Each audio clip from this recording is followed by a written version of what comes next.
It's Amazon Prime Day, and I'm here to tell you why you shouldn't work at Amazon. Hi, I'm Trinell, by the way. I'm going to keep this video really condensed. No lie, I recorded my actual experience working at Amazon in HR as an HR coordinator. I recorded that a couple days ago. I went to go and upload her, and Amazon was like, sis, nope. We don't know you, so you need to keep it short and you need to keep it cute. So I'm probably going to leave a ton of stuff out, but I just want to give a word of warning to anyone who's working in the fulfillment centers, which is the warehouse where they package up and send out your actual orders that you order from Amazon. I'm also going to give a brief warning to anyone who wants to work as an HR coordinator in the fulfillment centers, because it was literally the worst experience of my life. And I've been a server and I've done retail. Now I have a very good background in human resources. My resume is solid as far as that goes. So I'm experienced. I have a lot of experience. So I know what I'm talking about.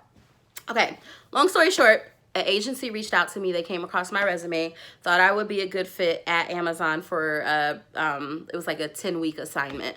I have free time until mid-August. So I was like, yeah, sure, cool. Interviewed for it over the phone, never interviewed in person. It was a 20-minute interview. Got the job, started a couple weeks later. Day one, when I got there, I was told to ask for Troy or Joe. I get there into the main area. I asked for them. It took 45 minutes for them to finally get back to me and tell me that nobody was available to come and get me. So I needed to figure it out. Get to where I'm supposed to be working at. Eventually, I met with Joe. He apologized for not coming to get me. There was a couple of different coordinators from different locations. One was from LA, another was from Oklahoma, and then there was a manager of another full the HR. She was the manager of the HR part in the fulfillment center in Orlando. She was there for a couple of days because I guess they were having a high turnover, and she just wanted to make some suggestions and some improvements to make the process better. They were struggling. Also, it's important to know they had an order of 200 or 250, so they had to hire a gang of people in a short period of time, which is why I was there, and they hired a couple other coordinators, but none of the other contractors had started. I started on a Monday, and my assignment ended on a Friday. From jump, day one, Joe apologized because he was like, you need a computer to do this job. We don't have your computer. It's not ready. It's on the way. I promise. You'll get your access. You'll get your logins. You cannot do the HR coordinator job without the computer, and I never got the computer. I just want to say that. They never gave me the computer.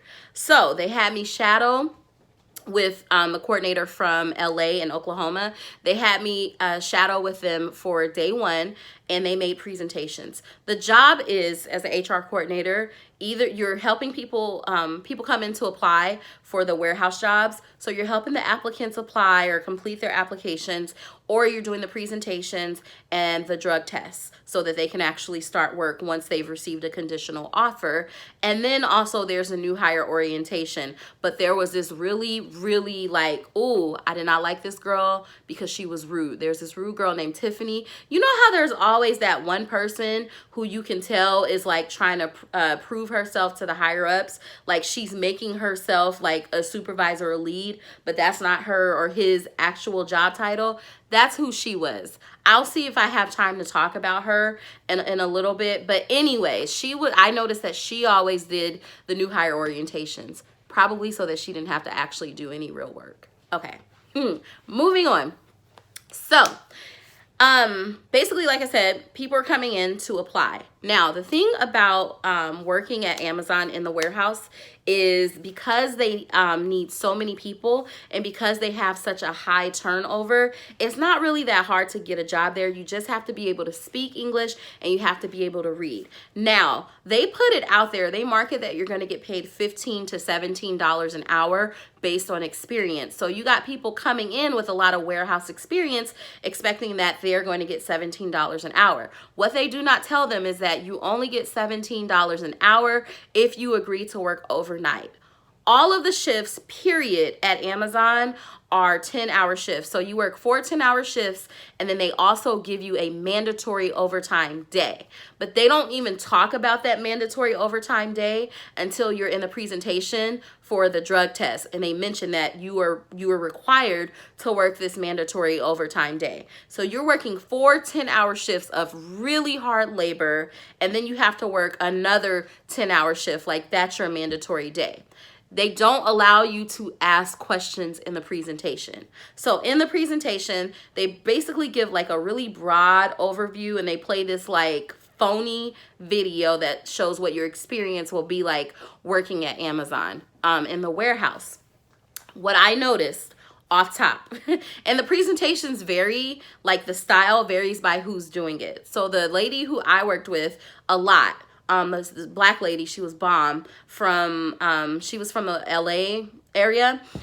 She allowed them to ask some questions in the presentation, like when they talked about benefits or just a few things, she actually would answer their questions. But what I noticed with everyone, they didn't really want to answer too many questions because they have to herd these people through. Literally, they are herding them through because they set different appointment times for the presentations. So you're making like 4 to 5 presentations, sometimes 4 to 6 presentations in a day. And the presentation, like I said, is just kind of giving a very general overview of what they can expect, and it's also doing the drug test that you have to have certification for in order to give the presentation and to do the drug test, which is done by Quest Diagnostics. Because I never got my computer, I was never in my logins, I was never able to do the trainings that I needed to properly make the presentations.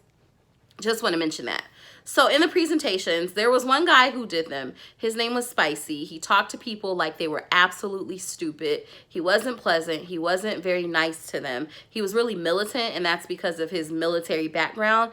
And these people, like the people in HR, what I noticed there, a lot of them, the HR coordinators, didn't actually have HR experience. A lot of them came from the warehouse, and they were quickly promoted. The PDX9 location in Portland, well, it's Tualatin, but it's Portland, had only been, it opened like last year. So it's been open for like maybe a year and a half. And so, you know, the thing about working in human resources is you need some type of experience. It doesn't have to be direct HR experience, but like supervisor experience, manager experience, and customer service experience. I don't know, maybe that's just me, but a lot of these people didn't have this, and a lot of these people did not know how to talk to people. They didn't. The lady Yuri, the manager who I said was here to make improvements she was from the Florida location, her suggestion that she made to figure, she recommended that we take the chairs away. So when you come in for the presentation in the waiting area, while you're waiting, there are seats for people to sit down and watch a video, and then they go into the classroom. She didn't understand why we had chairs for people to sit down. She felt like they did not need to be accommodated. Her thinking was, if they're going to be standing up for 10 hours a day, they can stand up for, you know, while they're doing their orientation stuff and while they're doing their presentation, they can stand up. And mind you, this can take like an hour. Normally the presentation itself is like 45 minutes to an hour, but you can be waiting there for a little bit. She felt like there shouldn't have been chairs there. That is absolutely crazy to me. And I said something. I was like, well, when people come in to apply for a job, or when people come in for like the pre-training stuff, like the onboarding process, people tend to dress really nice sometimes. And so that would be really unfair to have a woman be in heels and standing up for like an hour to an hour and a half. Then they have to go on the tour. They like them to go on a tour and actually tour the facilities. And it's like the length of 8 football fields. That's how big it is, excuse me. It's really big in there. So you mean to tell me that you just want these people to like stand up? You don't care for them. You don't accommodate them. Also, they don't want you to be too nice to them when you're helping them, the applicants who are applying online. They want you to answer their questions, but they don't want you to be too helpful. Literally, I got talked to by the same girl who followed me around because I was black, I'm convinced. But anyways, this chick, she followed me around the whole time, and she was like, you know, we just want to make sure that we're not helping them too much. I speak Spanish a little bit. I'm learning French right now. So if I see that you're struggling, and I know that you speak Spanish, I'm going to answer your question. I'm going to talk to you in your native tongue because I can answer you better that way. It is not my fault that this other girl or some of these other people don't have the capacity to help people in the way that I have the capacity to help them. That's not my fault, and that's not my problem. I don't know. I'm gonna make a whole separate video on what I think the improvements I think Amazon could make, but or maybe I should let them hire me to do that because they clearly need the help.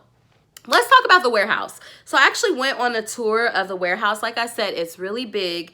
It's really bright in there. They have these LED lights. All you hear is like the sound of machines going around, and the workers are not allowed to listen to music. So they're working. They are moving, lifting, doing the same repetitive movement for 10 hours a day on their feet. They only get one 30-minute lunch, and then I think by law, what's that? Oregon law. So you get one 30-minute lunch and they get two 10-minute breaks. I think that's Oregon law for a 10-hour shift. Mind you, the place is so big, so probably by the time that you clock out and get to the lunchroom, y'all know how that goes. If you worked at a call center or in a lunchroom, if you have to punch a clock, it probably takes them 10 minutes from the time they clock out just to get in the lunchroom and sit down and warm up their food. So they're only sitting for like 15 minutes, heaven forbid if they gotta go use the bathroom or something. So they're getting like very, very short, a short resting period. And also don't forget the mandatory overtime day. They tell them in the presentation, the spicy guy who I was talking about, he would tell them, your body is going to hurt. You are going to be sore. Like, you need to get used to it. It's going to feel like you were doing CrossFit for like 6 to 8 weeks. It's going to take you some time to adjust. And they treat people like crap. They have to work fast. Y'all, come on. Everybody orders off of Amazon Prime. Yes, on the customer experience end, it's really great to know that you're going to get a package on the same day or 2 days later. But think about the person who's actually packaging it. And they fire people like crazy there. I'm just going to go ahead and say that. My manager, Joe, he got fired. I started on Monday. He got fired on Wednesday. The other manager, so then the guy the other manager, Troy, he didn't even know my name. You got people working in your department and you don't even know who they are. You don't provide them with what they need to actually do their job, and you're telling them not to be too nice to people. And you guys want to do things like take chairs away so that people can't sit. Amazon is trash.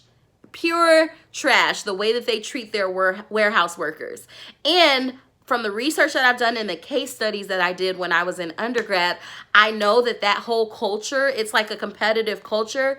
That culture, but it's not like a healthy competition. It's the same way in their corporate offices. Maybe HR is different there because it's like true HR work, but that is just not the experience that I had when I was there. Would I recommend working at Amazon? If you need a job and you have a record and it's really hard for you to get a job, then I could see that being like a good start. And they don't, when you apply, they tell people to just skip where they input their job experience. So that can be a pro for people who really are having a hard time getting a job, but also, who are you hiring?